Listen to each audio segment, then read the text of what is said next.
assim, ó, mas se a casa for perturbada, ela não deixará os obsessores mais agitados, né? Quer dizer, quando for fazer o evangelho no lar, ela fala, minha casa dá tanta confusão durante o evangelho.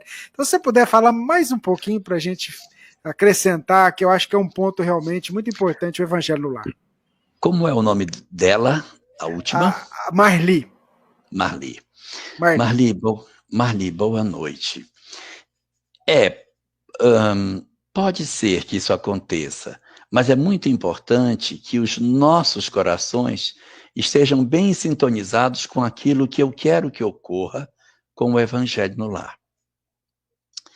É uma ilusão da nossa parte a gente fazer um evangelho com o objetivo de que os espíritos perturbados sejam amarrados e presos e retirados na marra de dentro de casa, como se a gente estivesse fazendo ali um trabalho, como se fosse chamar a polícia para arrancar de dentro de casa pessoas de má índole que estão lá dentro. Não é esse o objetivo. O nosso objetivo é o de, como eu falei ainda há pouco, abrir um frasco de perfume para que ele perfume a casa. Sem dúvida que as entidades que ainda não compreendem o bem podem ficar irritadas. Mas há uma coisa que é muito importante. Por trás de todo espírito irritado, existe uma criança que chora. Todo espírito infeliz, no fundo, é alguém que sofre. Ele se veste de violento, ele se veste de agressivo, como se fosse uma capa que esconde por baixo dessa armadura alguém que soluça por conta de alguma coisa que lhe foi negado. Então, na tentativa de nós trabalharmos essas entidades, nós nunca devemos fazer um evangelho no sentido de porfiar com eles, de lutar com essas entidades. Mas quando a gente fizer, a gente ora, pedindo que Deus abençoe, que envolva, mas nunca faça o evangelho assim, que leve daqui, que arraste essas entidades perturbadoras, que elas sejam levadas para um local, fiquem presas. Isso não faz o menor sentido. Então a gente faz como se nós estivéssemos verdadeiramente desejando que a luz se acendesse. Quando a luz se acende, automaticamente o ambiente doméstico ele vai naturalmente mudando a sua ambiência e as entidades espirituais negativas elas vão se sentindo desconfortáveis com aquilo que está acontecendo. Vou fazer assim uma comparação grosseira. Não é exatamente isso, mas é uma comparação grosseira. Imagine que eu tenho um animal que ele gosta da escuridão, ele se sente bem na escuridão. Os olhos dele, a luz dói nos olhos. Então, quando está escuro, ele se sente bem. Opa, aqui é uma caverna, vou ficar aqui, que aqui é bacaninha para mim. Na hora que você acende a luz nessa caverna, esse animal, ele se incomoda, ele vai para outro canto, ele não fica ali. Não precisa afugentar, expulsar. Basta que você faça isso. Se você, por exemplo, tem uma casa onde tem muita mosca, qual é o melhor instrumento para que você combata as moscas?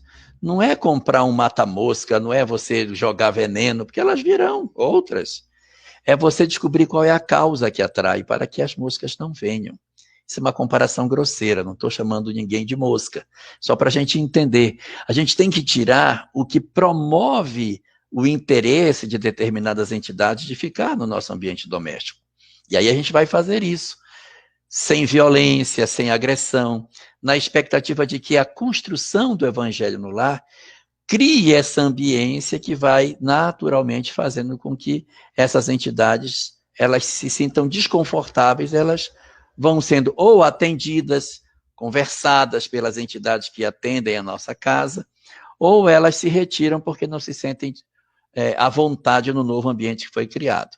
Mas é possível, e você não está errada, que a implantação do evangelho desconforte alguém que se irrita, que cria confusão, não deixa que o evangelho seja feito. Quando isso acontece, a gente nunca deve dizer assim, pois eu vou fazer. Não se mede força com ninguém. Não é por aí. A gente percebe que tem alguma energia que não está legal, a gente nem precisa dizer, gente, está tudo perturbado. Os espíritos perturbados, a gente não dá aso para isso. A gente pensa só com a gente, tem perturbação nesse ambiente, então vamos orar mais. Então a gente se prepara mais, se fortalece mais, sintoniza mais. Se está ruim, bota uma música espírita, ou se não tiver música espírita, bota uma música boa para ouvir, uma música que a gente saiba que é uma música que a gente se sensibiliza, uma música clássica que seja tranquila, ou essas músicas desses cantores que têm músicas tão gostosas, músicas New Age que chamam, ou então música espírita mesmo. Coloca os nossos cantores espíritas que tem coisas maravilhosas aí no YouTube para cantar, que isso vai ajudando a melhorar a ambiência da casa. Ajuda, mas nunca para medir força. A gente nunca mede. A gente sempre procura fazer as coisas com serenidade e procurando melhorar o nosso mundo íntimo, que o nosso mundo íntimo melhorando facilita com que a... Opa, muito bem.